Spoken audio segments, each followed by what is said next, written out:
जय हिंद आप सभी को। दोस्तों, आज एमपी पुलिस 2023 का फर्स्ट शिफ्ट का यानी 20 अगस्त के फर्स्ट शिफ्ट का एग्ज़ाम हो चुका है। फर्स्ट शिफ्ट में जो भी क्वेश्चन पूछे गए हैं उन क्वेश्चनों को इस वीडियो में हम देखने वाले हैं, तो वीडियो को बड़े ध्यान से देखना है जिनका भी आने वाले शिफ्टों पे एग्ज़ाम है। पहले क्वेश्चन से शुरू करेंगे। जो पहला क्वेश्चन था आज का, टीपू सुल्तान किस युद्ध में मौत हुई है। तो टीपू सुल्तान की मौत जो हुई है 1799 में चतुर्थ आंग्ल मैसूर युद्ध के दौरान हुई है। टीपू सुल्तान मैसूर का शासक था, याद रखना है, जिसकी राजधानी क्या थी, श्रीरंगपट्टम थी। अगर अदर फैक्ट की बात करूँ टीपू सुल्तान से रिलेटेड, तो श्रीरंगपट्टम में ही टीपू सुल्तान की राजधानी में स्वतंत्रता का वृक्ष लगाया गया है। और टीपू सुल्तान के पिता थे हैदर अली, जिनकी मृत्यु द्वितीय आंग्ल मैसूर युद्ध में हो गई थी 1782 में। अंग्रेज़ों से इसने लड़ाई लड़ी थी टीपू सुल्तान ने। और टीपू सुल्तान के झंडे पर शेर की तस्वीर है, ये भी आपको याद रखना है। अगला क्वेश्चन है कि आर्थिक सर्वेक्षण कौन जारी करता है। तो आर्थिक सर्वेक्षण भारत सरकार का वित्त मंत्रालय द्वारा जारी किया जाता है और एक वार्षिक दस्तावेज है, यानी कि साल के अंत में जारी करते हैं। ठीक है, नेक्स्ट है जीएसटी काउंसलिंग की अध्यक्षता कौन करता है। जीएसटी, जिसका फुल फॉर्म है गुड्स एंड सर्विसेज टैक्स, इसकी अध्यक्षता भारत सरकार का केंद्रीय वित्त मंत्री के द्वारा किया जाता है। बात करूं जीएसटी की, तो भारत में 100वें संविधान संशोधन के द्वारा लागू किया गया था। जीएसटी जो है ना, ये एक प्रकार का अप्रत्यक्ष कर है, याद रखना है। और 1 जुलाई 2017 को इसे लागू किया गया था, जिसका फुल फॉर्म है गुड्स एंड सर्विसेज टैक्स। और 1 जुलाई 2017 को उस समय तत्कालीन वित्त मंत्री थे अरुण जेटली। अगला है कि बीबीसी द्वारा 2022 में किसे sport women of the year चुना गया है। तो बीबीसी द्वारा 2022 में sport women of the year जो चुना गया है ना, ये सखोम मीराबाई चानू को चुना गया है, जो आपकी भारत से बिलोंग करती हैं और भारत के मणिपुर से बिलोंग करती हैं। ठीक है, तो भारतीय भारोत्तोलक यानी कि वेट लिफ्टर है ये मीराबाई चानू को बीबीसी इंडियन स्पोर्ट वुमेन पुरस्कार दिया गया है। इसके तीसरे संस्करण की ये विजेता हैं। और बात करूं मीराबाई चानू की, तो मीराबाई चानू जो है ओलंपिक में ये सिल्वर मेडल जीती हैं, टोक्यो ओलंपिक में। ठीक है, अगला क्वेश्चन देखेंगे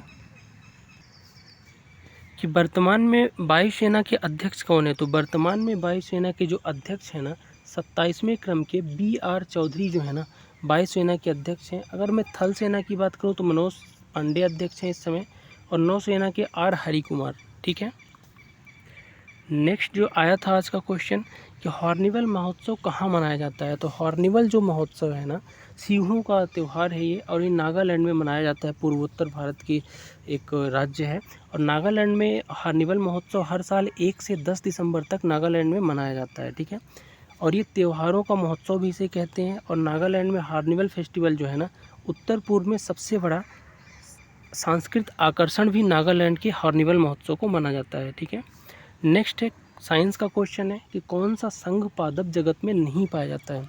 तो पादप जगत यानी पौधों में कार्डेटा, 4 ऑप्शन रहे होंगे, जिसमें से कार्डेटा आपका जीव जगत का है, ना कि पादप जगत का। पादप जगत के 5 हैं आपके, थैलोफाइटा, बायोफाइटा, ये सब चीज़ें हैं ना, तो आपको याद रखना है। तो कार्डेटा के बारे में अगर बात करूँ, जीव जगत का जो आपका एक इस वर्गीकरण है, तो ऐसे जीव जिनमें मेरुदंड पाया जाता है कार्डेटा संघ में आते हैं। जिनकी रीढ़ की हड्डी पाई जाती है वो कार्डेटा संघ, जैसे मनुष्य। ठीक है, इनमें 3 स्तरीय रोगाणु परत उपस्थित होती है, जिसे ट्रिप्लोब्लास्टिक कहते हैं।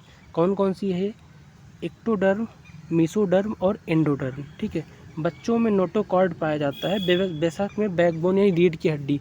तो रीढ़ की हड्डी जो बच्चों की है इसको नोटोकॉर्ड कहते हैं। ठीक है, अगला है कि आधुनिक अर्थशास्त्र का जनक किसे कहा जाता है। तो आधुनिक इकोनॉमिक्स का जो फादर है ना, ये कहा जाता है एडम स्मिथ को। इनके द्वारा एक पुस्तक बहुत फेमस थी, आपको याद रखना है, वेल्थ ऑफ नेशन। ठीक है, नेक्स्ट क्वेश्चन है कि मैडम क्यूरी को नोबेल पुरस्कार कब दिया गया।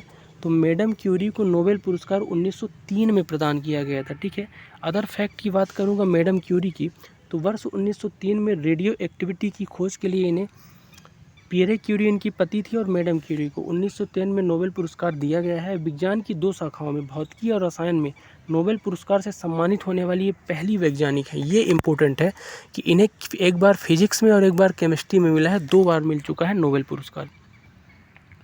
नेक्स्ट है कि अनुच्छेद 15 का संबंध किससे है। तो आर्टिकल संविधान में जो 15 है ना, ये भेदभाव से निषेध से संबंधित है।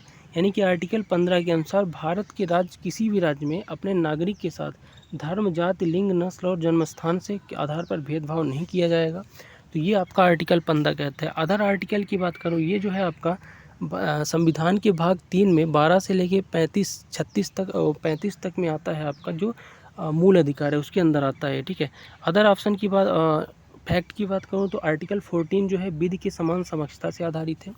16 जो है लोक अभियोजन के विषय में समानता से संबंधित है। 17 जो है ये अस्पृश्यता का अंत यानी छुआछूत का अंत से संबंधित आर्टिकल है। 18 जो है उपाधियों का अंत से संबंधित है, ठीक है। अगला क्वेश्चन देखेंगे कि अटलांटिक और प्रशांत महासागर को कौन सी नहर जोड़ती है। तो अटलांटिक और प्रशांत महासागर को पनामा नहर जोड़ती है। कौन सी नहर? पनामा नहर। लाल सागर और भूमध्य सागर के बीच सुएज नहर है, आपको एडिशनल याद रखना है, ठीक है। कल यहीं से एक क्वेश्चन पूछा था कि अटलांटिक महासागर की आकृति कैसी है, तो यह आकार का है अटलांटिक महासागर, ठीक है। तो ये कुछ क्वेश्चन हमको मिले थे आज फर्स्ट शिफ्ट के 20 अगस्त के।